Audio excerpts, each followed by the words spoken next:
Now, members of the conference committee set up by the Senate and the House of Representatives will be meeting to harmonize position on the Electoral Act Amendment Bill to address difference between the chambers of the National Assembly. Top on the list is electronic transmission of results and methods of conducting primary election by political parties. The Senate version of the passed bill gives INEC powers to transmit election results electronically, subject to the approval of the NCC and the National Assembly, while the House gives INEC powers to transmit election results electronically when and where practicable. Samsom Itodo, who championed the passage of the Not Too Young to Run bill into law, has just returned from the UK, is joining us to discuss legal framework for the election. Welcome to the show. Okay. Thanks for having me. Good morning. Good morning. All right, so now you've been away from the UK on a study tour, and while you were there, you know, there's been many political developments have been recorded at home. Until now, the amended Electoral Act passed by the National Assembly has not been transmitted to the President for assent. What has been your assessment of the political situation back home while you were in the UK? Well, the political developments over the last 1 year have been disturbing. You can see the increased insecurity in the country. There's heightened polarization within our space. The economy isn't performing well due to either COVID-19. We also have issues, you know, relating to just politicization of the entire electoral reform and the political reform process. Have there been some marginal gains? I'd say yes, there have been some marginal gains. At least we're still a country, even at 61 post independence. We're still, 22 years of, I'd say, partial democratic rule, because the current state and the management of our democracy is quite disappointing. The civic space is shrinking. You can also see the fact that the rule of law is being undermined, both by state and non-state actors, and that's troubling. And so you wonder if the constitutionalism actually means anything to political actors. We've also seen elections where political actors try to seize political power at all costs, disrupting elections and undermining the integrity of our electoral democracy. So, to a large extent, quite disappointed with the way the polity is. I'm sure every Nigerian is worried and tired with the level of insecurity, and today we sleep in our homes, not feeling secured. And then you wonder if government is performing its own responsibility and functions under the social contract that exists between the state and citizens. So I think that it's sad that we're where we are, but I have tremendous faith and belief that things can change. In fact, that's why I got back. To be honest, a lot of people are wondering, why did you come back? They say, yes, I have to come back because this country belongs to everyone, and we have a responsibility to fix this country. For those who want to migrate to other countries, they should keep in mind that those countries are where they are because citizens, the people and the citizens of those countries decided to stand up, to be counted, to make change happen. And so if we're going to fix this country, it's going to be we the people that will do that, and we can't depend on external actors, because our liberation as a people will be informed by how we build a collective identity, how we build consensus across board, regardless of religious or ethnic extraction, and say we want to fix our society, and we take intentional steps to do so. So for me, that's where things are. So you wrote an article on Nigeria's Electoral Bill. What does this article highlight? Yeah, so I've written a couple of pieces on the Electoral Act for very obvious reasons. One, the fact that, yes, the country is undergoing reforms, political reforms, is expected of any democracy. That democracy is a journey, And because it's a journey, there are several junctions that you stop and you have to reflect on whether you have upheld the principles of democracy in the conduct of democratic activities. And the electoral reform process is one of those junctures within a democratic process where Nigerians and our democratic institutions are undergoing a reflection on to what extent have we ensured that the sanctity of the ballot, that the votes cast at elections are credible and the will of the people are respected. The second point is around the democratic institutions that conduct elections. INEC, our political parties, media, civil society. These are critical stakeholders that are central to the democratization process. And so how do we strengthen these institutions to perform their sole responsibility and function of deepening electoral democracy? So this reform process was providing that opportunity for that. And also, how do you foster electoral justice? Today in Nigeria, justice is for a few. Justice is for those who can afford it. Right. And it's just the top 1% that have access to justice. That is problematic for a society, and a divided society like Nigeria. That if people cannot have access to electoral justice, then you are ready and you're actually priming your society to imperil your democracy. And so this reform process was just geared towards addressing some of the shortcomings, whether procedural shortcomings or policy gaps within our electoral process. And as you can see, the way the National Assembly has managed this process, we're just about 500 days to the 2023 elections. I'd say they are significant, and the piece I know you're referring to is the convergence, the divergence, and the dilemmas in the entire reform process. And I looked at the entire spectrum of the reforms that the National Assembly passed. There are over, first, I looked at the fact that the approach adopted by the National Assembly is commendable, because this bill, the Electoral Bill 2021, is an aggregate of several bills that are being passed and enforced, as well as the proposals in several committee reports that this administration constituted. So first, we had the 2010 Electoral Amendment Act that was passed in 2010, and that bill was amended twice. We had the 2015 Amendment Act that was passed just before the 2015 elections. Now, in its 8th assembly, the National Assembly passed a bill, and the president declined, assent to the bill. And that bill does contain some progressive amendments that can yield the kind of reforms that we want. Now, this current bill harmonizes all these amendments to the Electoral Act. So I'll say plus or minus, we're going to have a new Electoral Act, which is good for our democracy, which is good for our elections. Now, it's one thing to have a new electoral law. It's another thing for that new electoral law to address some of the concerns and the gaps within the process.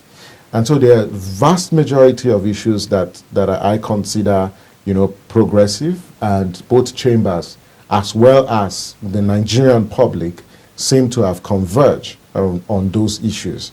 The first issue critical to this is the issue relating to the financial independence of INEC, that it needs to strengthen the financial independence of INEC. And why is this important? You recall in 2019, the election was postponed. So we've got two, sort of general elections where our elections were postponed.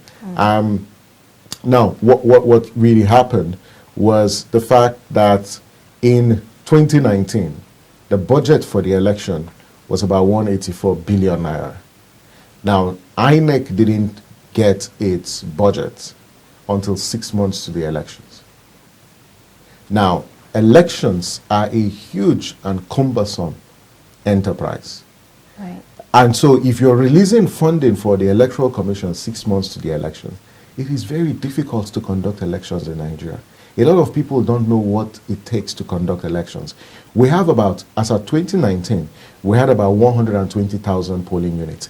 Every polling unit in Nigeria would have ballot papers, and we had 84 million registered voters.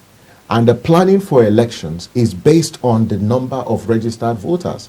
So each polling unit, each voter that is registered on our voters register is entitled to 5 ballot papers.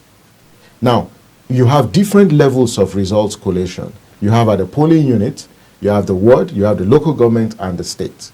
Each of these stages of results collation, you also have result sheets. You have the from EC8As to about D or E, right? Now, why am I saying this? We produced 450 million sheets of paper. And I tell you, in the build-up to the elections, there's no company in Nigeria that could produce that amount of papers. In fact, our mint, our National Mint Corporation, actually disappointed the Electoral Commission because it didn't have the capacity to produce that the amount and the volume of ballot papers and result sheets. And keep in mind that the electoral law also gives political parties about 30 days to still substitute candidates. And so it means INEC cannot produce ballot papers until candidates have been nominated. And so if you have only 30 days, right, to produce 430 million sheets of paper, you're not producing them in Nigeria, you're producing them out of Nigeria. By the time these papers do what? They are shipped to Nigeria, you now have to distribute to the 36 states. And from the 36 states, it needs to go to the local governments, right? And at the time we were conducting elections, there were several logistical issues that we needed to address. And you'll be shocked that in some of the airports that we have in the country, they didn't have a forklift to ferry the volumes of papers. Now, all of this happened because, first, your electoral law does not give the Electoral Commission adequate time to manage and deal with logistics. In the same vein, you're also releasing the money for the election very late. We were going into elections in February, and then by December, INEC only got the remaining the outstanding funding for the elections in November. This is contained in INEC's official report on the 2019 election. So it's not my own sort of analysis. It's based on INEC's report. So INEC's financial independence and the new law provides that, or the new proposed law, because it's in inchoate status, provides that 1 year to an election, INEC must get all its funding for elections. And I think that's a progressive amendment. The other amendment to the Act was in relation to, the power to review results declared by returning officers under duress. It's so disappointing that in the National Assembly today we have politicians and senators who sit in the National Assembly who force the returning officers to declare results at gunpoint. But they are currently sitting in the National Assembly and making laws for our country. That is unacceptable. If we're a country that is serious about democracy, if we're serious about change, if we're serious about excellent leadership, I don't think those people should be making laws in our hallowed chambers. They should be in jail. But the reason why they can't be in jail, it's because your law provides that if an electoral officer declares a result, INEC does not have power to review that result, even if that result is declared under duress or has been falsified. The only way that result, that declaration can be vacated is through an election tribunal or another competent court a court with competent jurisdiction. And so some of these proposed amendments, tend to address some of these shortcomings. But they are also, what I call the divergence, and where they diverge. There are about 16 to 17 clauses where the Senate and the House voted differently. There are 3 that I flagged in my piece. The first one was on electronic accreditation of voters. Whilst the Senate retained accreditation of voters using smart card readers and any technological device, I don't know what the members of the House of Reps were thinking when they passed a bill that removes any technological device and limits the use of smart card readers for electronic accreditation of voters. Now, I think that's actually a rollback and it's not a progressive amendment, and we urge the House of Reps to adopt the Senate version because, as you know, the phones that you're using today were not the phones you were using in 2 or 3 years. And technology advances, and as society evolves, there are new technologies. In fact, I must say this, that the smart card reader is now an obsolete technology. Right. And INEC has deployed a new device for electronic accreditation. So our laws should be futuristic and not taking us backwards. There are also issues relating to electronic transmission of results, which is the most controversial proposed amendments. And the reason why, and Nigerians need to note this, the reason why this is controversial, it's because it deals with a fundamental problem with our electoral process, which is the results collation process. And the politicians are fighting and pushing against this because it will limit their ability to compromise the results collation process. Because that's how they rig elections. They no longer rig elections at the polling units. They wait until it goes to the ward, or on the way to the ward, they alter the figures or they miscalculate, and you see some computational errors, but at different collation levels. But if you have electronic transmission, depending on the kind of system that INEC deploys, that is why the proposal by the House that the voting and transmission of results should be determined by a procedure by INEC is what I consider the best and malleable proposal that Nigerians should adopt. But the one for the Senate is very dangerous for our electoral process, and it should be rejected. And I think it is shameful that the Senate could pass such an amendment that infringes on INEC's constitutional powers, but also limits the ability of the Commission to be innovative, to respond to emerging trends within our electoral process. Yes, the Harmonization Committee was meant to meet last week. They didn't meet, and we hear that the Senate is going back to recommit the bill to pass certain sections. Yes, direct primaries is one of them. There are pros and cons of it. If I were the National Assembly, I will just retain the current proposal, give the political parties the opportunity and the power to determine the procedure based on either direct or indirect primaries. Yes, direct primaries may deepen democracy, but I say that we don't have political institutions. Our political parties, as at today, don't have the capacity to conduct direct primaries. Okay, so, well, let's just move on to the Not Too Young to Run bill. You championed the passage of that bill, if I'm correct. Now, do you think the youths are ready? And also, since the passage of that bill, no youth has actually been elected as a senator or a House of Reps member, or even a governor or a president. Are you disappointed with the fact?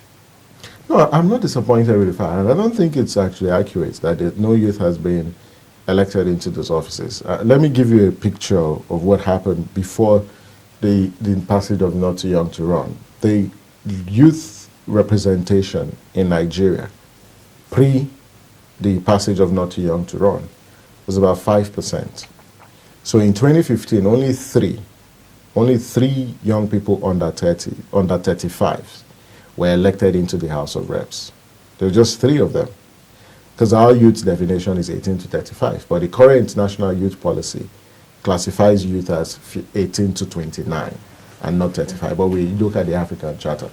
And that's where we were in 2015, when the bill was passed, and there were only 3 amendments that were made to age criteria.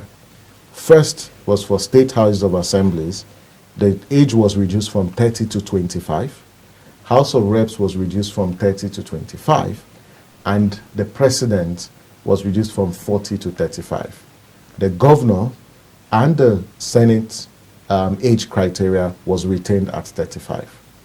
Therefore, if we strictly adopt the age definition of youth as at 35, it means that both for Senate and the governors, no young person is qualified to run for those seats. So that explains why you probably don't have those young people. But if you look at this House of Assemblies, as of 2019, there were 22 young people between 25 and 29 who are in the State House of Assemblies as at today. We have 4 speakers of State Houses of Assemblies who got into office at 31, 32, 33. Plateau, Kwara, Zamfara, and Oyo State. So you see that the figures are increasing, but they aren't where we want to be. In the House of Reps, there are about 13 of them who are under 35 as of 2019. And so the percentage of youth representation in elective offices shot to about 6.6%. That's where we are. And that's abysmally low, because out of 1,558 elective positions where INEC conduct elections, you have only about 103 that are occupied by young people, and that's 6.6%.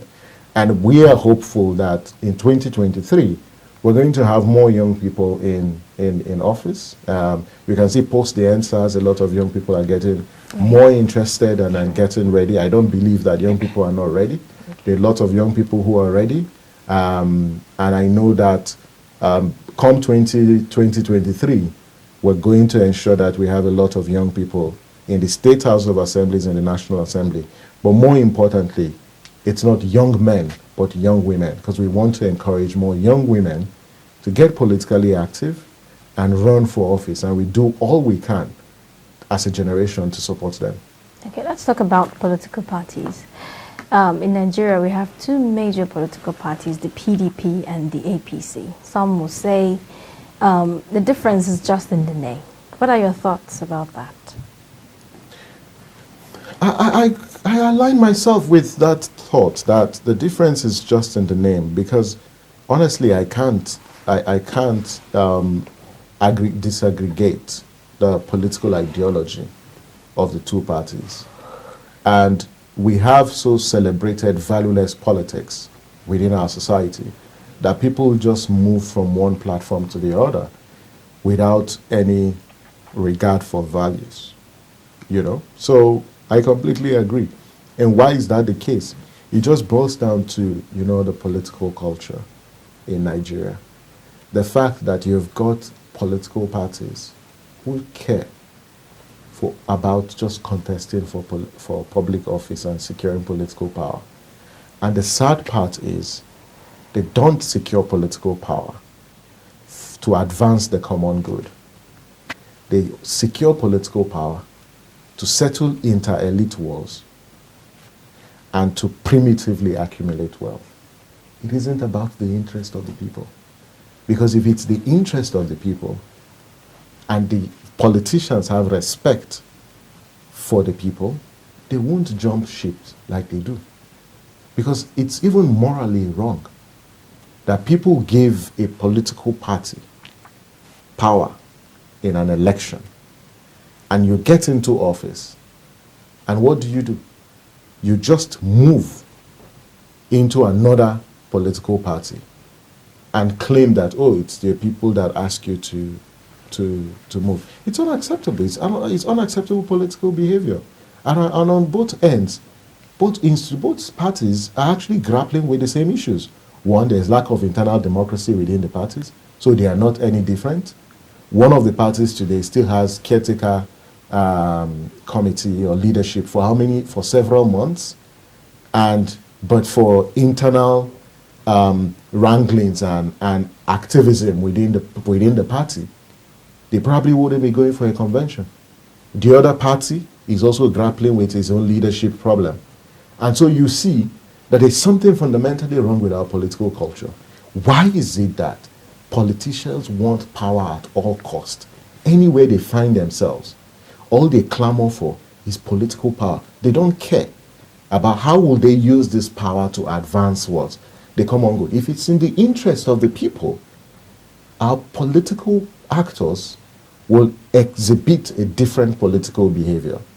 But what you currently see is one that has absolute disregard for the will of the people. They are only interested in elections. They're not interested in aggregating social interest. They're not interested in defending the public interest or national interest. It's just about power, power, power. And so if they there's a likelihood of obtaining power in a particular platform, they just move. Right. Okay, now, zoning principles seems to be polarizing politicians along regional and ethnic lines. What is your position on zoning per se? Now, you see, when you're a divided society, we must note this, that Nigeria is a creation of regional and ethnic pacts. And that's our history.